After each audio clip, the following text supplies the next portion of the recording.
The following accounts have been submitted by subscribers. These experiences are claimed to describe true events. I ask you to listen in good faith and decide for yourself what to believe. For this episode, I am honored to once again welcome the horror narrator Mortis Media to help narrate these allegedly true tales of the paranormal. When you are done with this video, be sure to listen to the second half of our collaboration over on his channel. But before then, let us begin.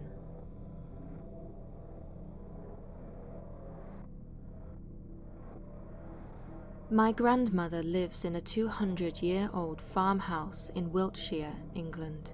The house is called Shaw Farm and has been in my family for generations. My grandfather used to farm the surrounding land. Sitting on top of the hill, the house is very much secluded. Both the house and the surrounding land have what I would describe as a very strong energy, with there being an abandoned settlement named Old Shaw at the top of the property. No one knows what happened to the inhabitants. Many strange things have happened in the house. A figure in a black maid's outfit has been seen walking down the stairs and out the door. My grandmother would often hear a child crying, despite there being no children in the house and no TV or radio playing, and as I said, the house is very secluded. There is one room in the house, named the Yellow Room due to its buttery yellow walls, that seems to be the hub of paranormal experiences. Many people have experienced strange things while staying in that room, such as coins inexplicably dropping off the bedside table one at a time, and people waking up at around 3 in the morning for no apparent reason. My grandmother even had an exorcism performed in the house. This stopped some of the activity, but not all of it. It has become tradition for my family to spend a week together each summer in the house. This is a crazy week, as there are 17 people living under one roof. However, as the house is large, this is not a problem, except for the fact that no one ever wants to sleep in the Yellow Room. When my brother and I were 17 and 15, it landed on us to sleep in the room. At the time, we were not aware of the paranormal stories or the exorcism. The real ghost stories had been kept from us to stop us being scared. Even so, I had never liked the room and remembered how, as a child running past it, it had scared me. During a previous visit, I had been made to sleep in the room and ended up waking my parents up as I could see flies swarming my head despite the fact that there were no flies in the room. It was unsurprising then that returning to sleep in the Yellow Room was an uncomfortable thought. Every night I woke up around 3 AM for no reason. I hadn't been dreaming, I was just suddenly awake. My brother would also be awake. Whilst trying to sleep, I experienced pins and needles all over my body and a sensation that I was being watched. I remember not wanting to move, as I was scared I would see something, and I did not want to see anything. This feeling would last for around an hour, then lift, and I would be left questioning if I was crazy or if I was actually feeling what I was feeling. After a few nights of this happening, I mentioned it to my dad. He said that when staying in the room, he would also wake up around 3 and would experience weird sensations. He told me that if it happened again, I should come find him and stay in their room. I also mentioned it to my aunt whilst having dinner that night. She told me about how my cousin, who was just 7 years old at the time, had told her about weird things that she had been experiencing. My cousin was sleeping in the room next to the Yellow Room. According to my aunt, she had dropped an M&M and had been looking for it on the floor. She said she had been searching for a few minutes before she saw it slowly rolling towards her from under the bed. My aunt explained to me how she had tried to downplay this to her daughter, telling her that it must have bounced or rolled or something, but she was unconvinced. My cousin had told her adamantly that there was no way that the M&M could have rolled, as she had dropped it a while before. Any momentum would have already been spent. My aunt also told me about the time when her daughter was little and they had stayed at the house one Christmas. They had fallen asleep together and her daughter woke her up, telling her to stop whispering her name into her ear. She had been 3 years old at the time. My aunt had been asleep and had not been saying her name. At this point, my mum joined the conversation and spoke about how she had felt a pressure on her chest multiple times, like someone was pushing down on her. It was at this moment that our conversation was interrupted by the handle of the front door turning. My mum got up instinctively to open it, as some of the younger family members find it hard to open the door and often get stuck outside. However, when she opened the door, there was no one there. All the children were asleep, and the rest of the family were in the kitchen. My aunt, mum, and I all saw the doorknob turning. The point was proven. Occurrences such as the ones described by my family members were common in that house. That night, I woke up at 3 a.m. again and felt the same uncomfortable feelings. As soon as they lifted and I felt I could move, I went to my parents' room where they had created a makeshift bed on the floor, as neither of my parents wanted to trade places with me and go sleep in that room. That night, my brother, now alone in the room, woke up freezing cold and without his duvet. He told me later how he had turned on the light and discovered his duvet across the room. It was tucked around a large armchair in the corner, as if someone was sitting in the chair and a blanket had been placed around them. My brother had no recollection of doing this and has never sleptwalked before in his life.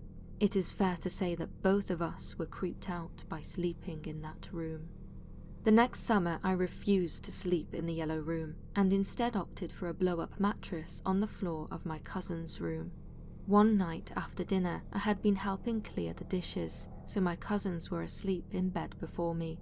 I was just settling down to go to sleep when I felt a sensation I recognized from the year before, pins and needles, and a tingling sensation all over my body. I had my eyes open and as the hall light was on, could see around the room. I could not see anything, yet I felt my body being pushed down and felt myself sink into the blow-up mattress deeper than my normal body weight. I repeated out loud, "Go away, go away, go away," and the feeling lifted. I did not wake up my cousins and was surprisingly unfreaked out by the experience, as, perhaps strangely, I did not feel like the presence I felt was harmful.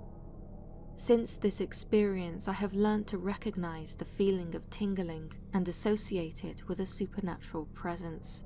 I have had many other weird things happen to me since, both in the house and at other locations, and have even been told by a complete stranger that I have strong energy and need to learn to protect myself. Despite the fact I have very happy memories of the farm, I still get nightmares about staying in the house, and nightmares about that yellow room.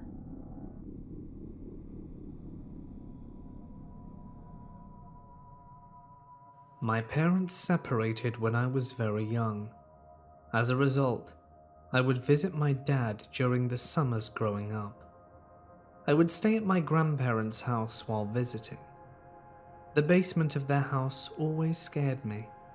Sleeping downstairs would be uncomfortable, sometimes to the point where I would move upstairs to sleep on one of the couches.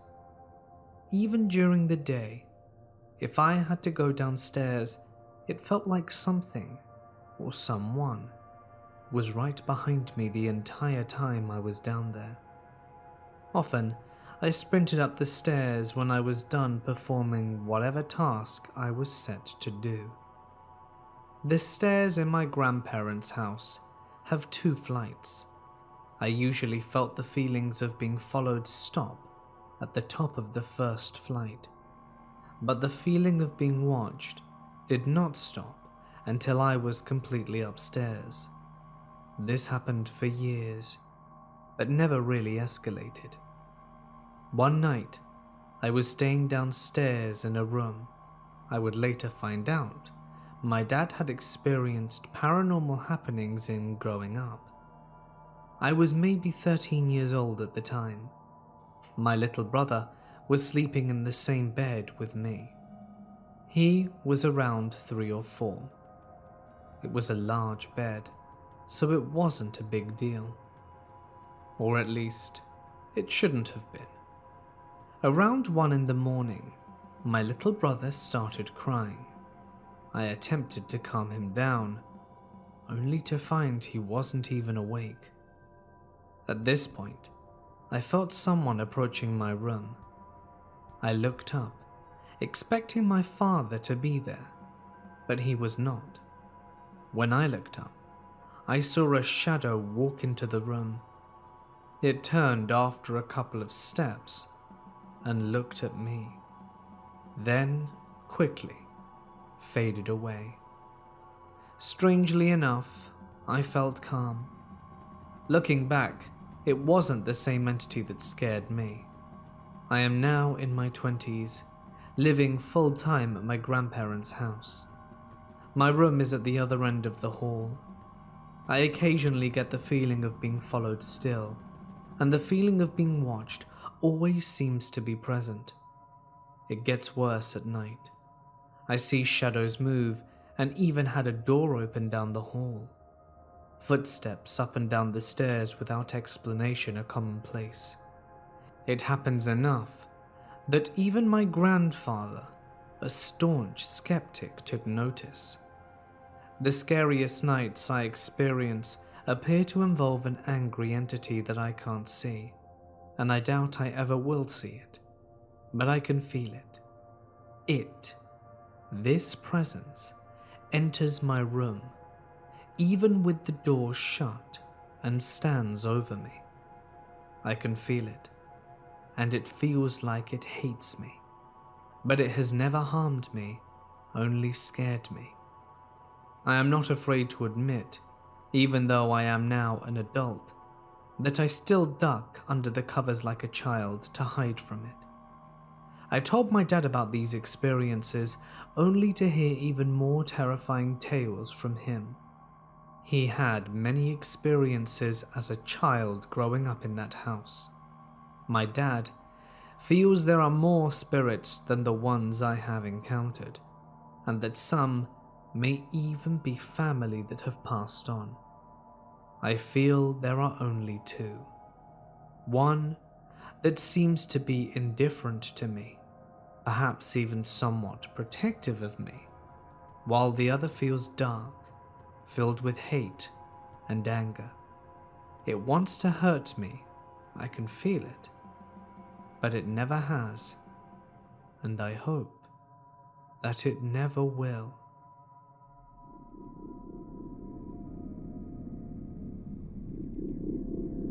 A few years ago, when I was in college, I was at a Halloween party at my friend's house.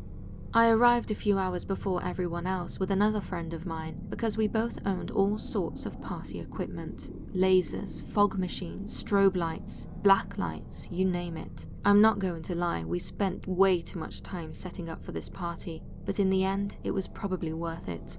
A few hours after we finished decorating the place, loads of people started showing up. It was a pretty good-sized party. I'd say at least 70 or 80 people showed up, which was fine as the house was enormous. It was a really fun night, and to this day it's still probably one of the best parties that I've ever been to.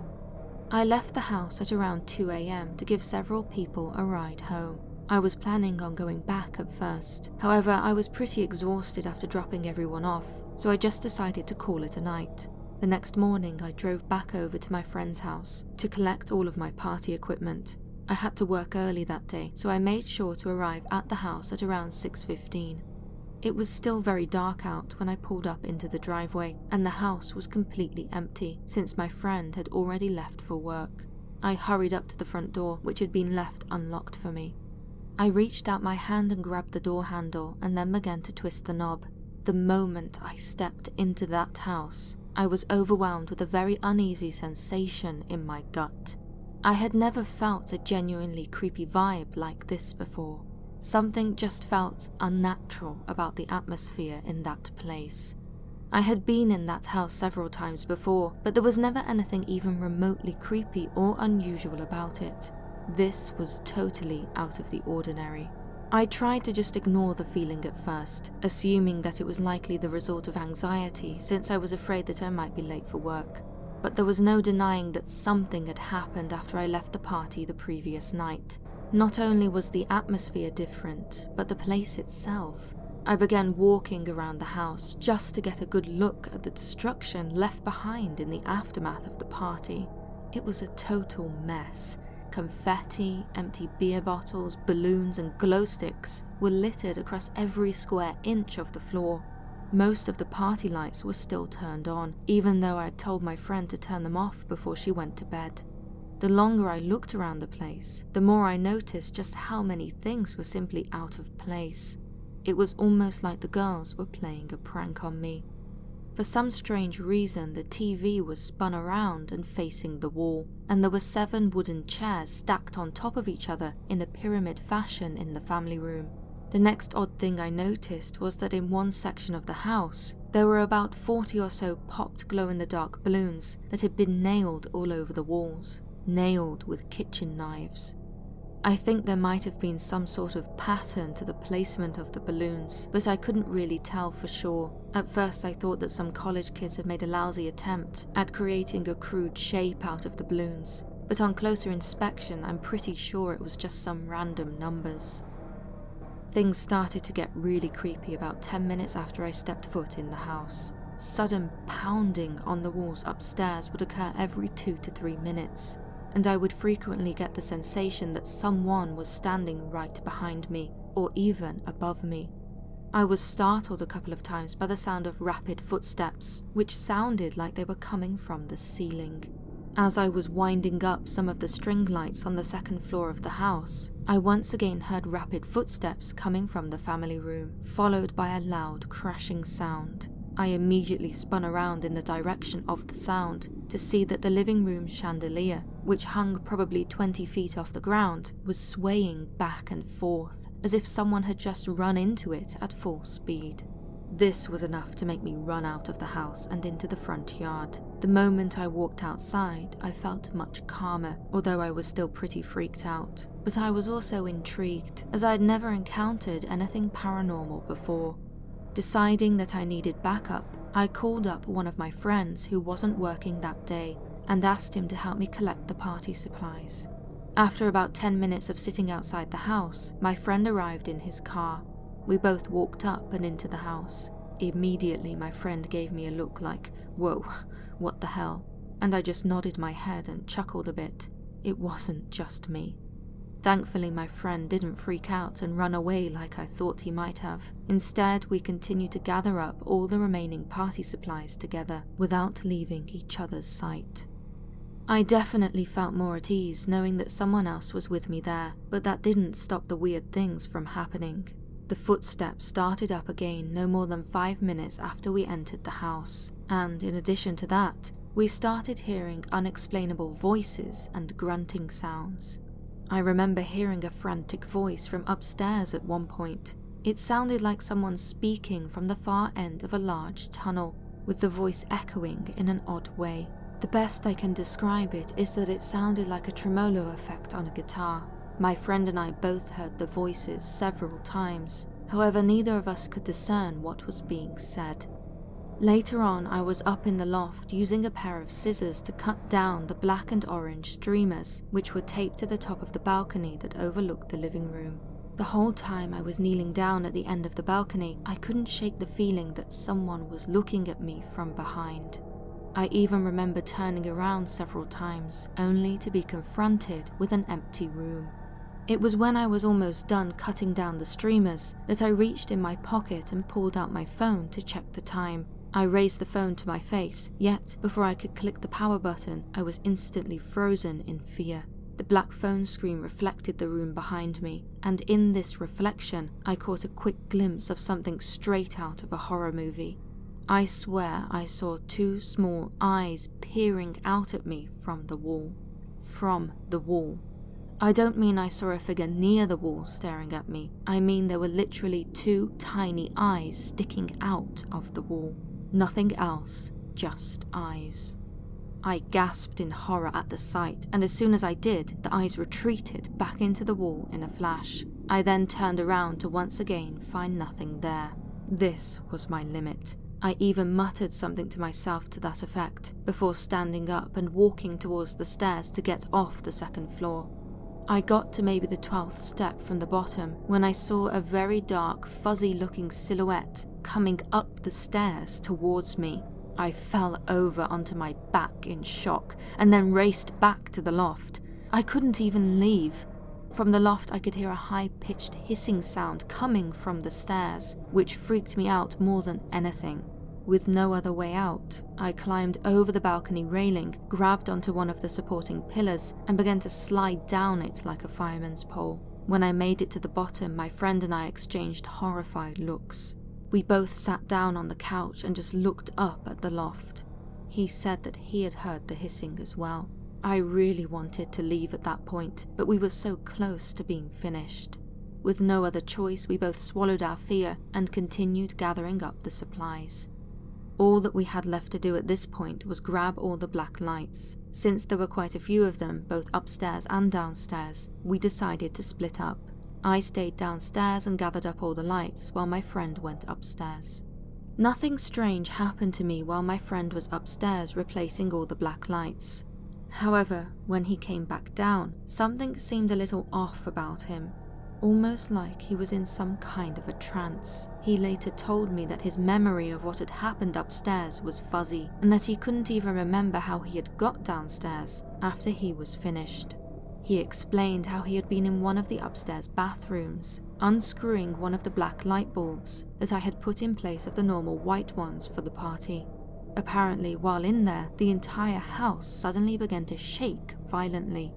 He described it as feeling as though somebody had just grabbed the whole house and started shaking it back and forth like an angry kid. Startled, he had dropped the black light on the floor. It was at this point that his memory went fuzzy. He said there was a gap in his memory, as he simply could not recall getting from the bathroom to the living area downstairs. When my friend joined me downstairs, I asked him if he had got all the black lights, and he said yes. After that, he asked me if I had felt the earthquake. I had not felt anything like that, and told him that I didn't know what he was talking about. My friend said that the shaking had made him drop one of the black lights. I must have looked confused as he asked me what was wrong. I told him that he had just said that he had all the black lights. He seemingly had no recollection of this, and repeated that he had not brought down one of the lights as he had dropped it. We discussed this weird moment for a little longer before we both decided to go upstairs into the bathroom. When we got there, we saw that the light bulb was indeed on the ground in a million different pieces. As strange as this was, neither of us really thought too much of it. The strangest part was my friend's memory distortion. He told me that the more he thought about being in the bathroom, the more distant the memory felt. Almost like he was trying to remember something that had happened years ago, like an old childhood memory.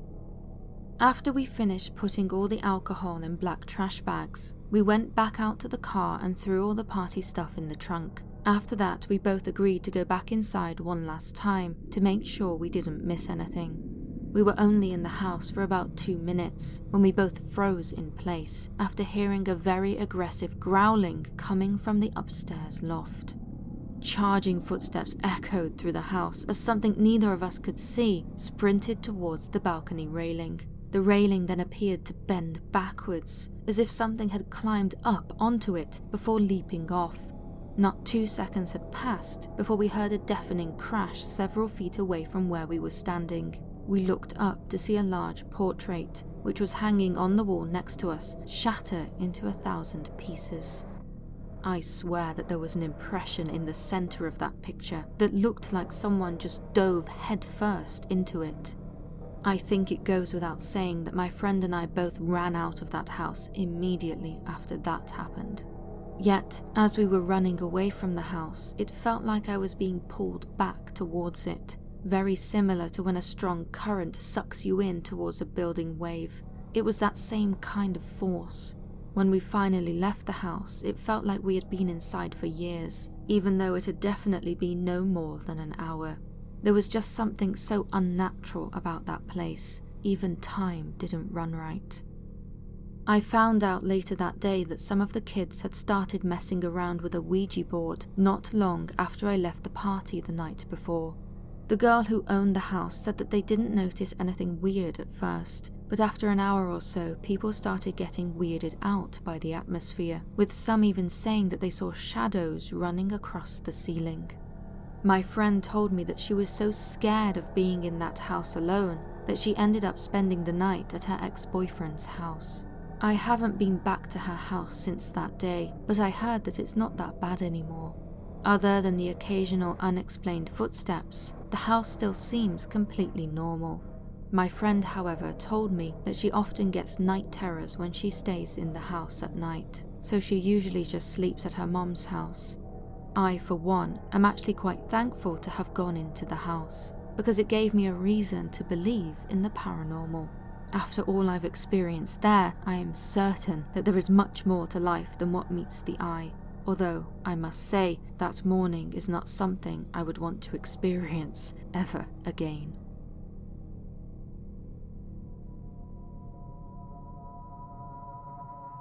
My girlfriend and I once stayed at an apartment that was built in the back part of a building her grandma used for dance classes.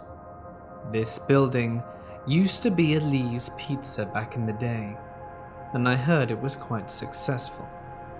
Tragically, the owner ended his life, not in the building, just in the town. The upstairs of the building was a really old ballroom. It was completely closed off, but that didn't stop us from hearing footsteps right above us all night. It never really freaked us out, but we both started to get really weird dreams. It was after this that things got a bit crazy. We started hearing noises on the first floor, the floor we were on. This creeped us out, as by this point we had become so used to the activity in the old ballroom above us. Hearing strange noises coming from somewhere else took us by surprise. We heard footsteps, tapping, and loud thuds. At first we brushed them off, explaining them as noises that the old building made while settling. One day we were sitting in our living room watching a movie. We were both sick and had 3 medicine bottles laying on our long end table in front of us. My girlfriend and I were not touching or even anywhere near these items. No windows were open, no fans were on. Yet, one by one, they started to get knocked off the table. We literally both sat and watched one bottle get pushed off one way, and then others get pushed off in completely opposite directions. We left for a few hours after that. A few months later, my girlfriend went on a cruise with her family. I had to stay home for my job, and so I was in the apartment by myself. Just the thought of having to stay there alone for 6 days was already enough to put me on edge, so I tried to keep my mind busy while I was home. One day, it was the 2nd or 3rd day of me being home alone. I was watching a movie with our small terrier dog. We were chill, but I had this feeling the whole time that I was being watched. I was legitimately scared staying there alone, and I feel like that made the activity really pick up. It was like whoever was there could sense my fear. The door to our apartment was a big, metal single door that would scrape against the metal frame a little when you opened it. The sound of it opening couldn't be confused with anything. I had that door deadbolted. There was a little front hallway area when you walked inside, and another wood door to get to the actual living room of the apartment. All of a sudden, while sitting on the couch watching the movie, I distinctively heard the sound of our main door opening and closing, the metal of the door scraping against the metal of the frame. Hearing it, I sat up, my dog too, her head turning in the direction of the door. Then I heard my girlfriend's voice say, "Babe?" as if calling out to see if I were there. My dog's ears went up, like she had heard it too. She adores my girlfriend, and would certainly recognize her voice. I don't know how to explain it, but you know the feeling you get when you hear your significant other's voice when you haven't heard it in a while. It's a feeling you can't get elsewhere. Well, I got that feeling. I got that feeling for a second before I realized she wasn't supposed to be there and couldn't be home for another 3 to 4 days. I couldn't see the doors from the couch since there was a corner to go around, but my dog had already got up and was sitting at alert right at the corner, staring at the doors. I got up and walked by her. The first door was closed. I made my way over. But she wasn't going near it. Even though she usually runs to the door when anyone, especially my girlfriend, is at it. Instead, she just sat at the corner, her small body tense, ears up, watching, alert. I opened the door to the little front hallway, and it was empty. I even went to the metal main door and shook it hard. It was still locked. There was simply no one there. Now, I've sat and tried to come up with a reasonable explanation for this, but I honestly can't. This was a family-owned building. It was the only apartment building in the back part of her dance business. That door was the only door that made that noise. We didn't really have neighbors. We didn't share a wall with another building. The people on the cruise were the only people who had access to this building to open the door other than me. The sound of that door opening with a scrape was simply too familiar for it to have been anything else. And then there was the voice. It wasn't a kid's voice who ran past the building. It sounded like my girlfriend. My girlfriend's voice is too familiar. There was no way I would mistake it. And that, I think, was what scared me so much.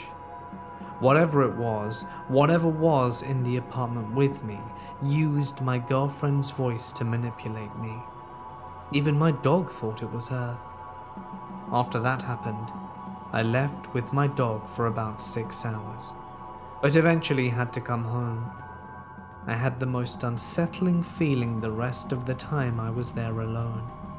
Nothing really happened after those 6 days, but our electricity bill was probably higher than normal, since I didn't turn a light out after that. We moved out of that apartment a few months later. Thank you for listening, and thank you as always to the people who have been generous and courageous enough to share their experiences with us. Thank you also to Mortis Media for helping me to narrate. It is always a pleasure. Be sure to visit his channel and listen to the second half of our collaboration, in which we narrate more chilling tales. Also, if you haven't done so already, why not watch another of Mort and I's collaborations? Simply follow the links on screen now. Until next time.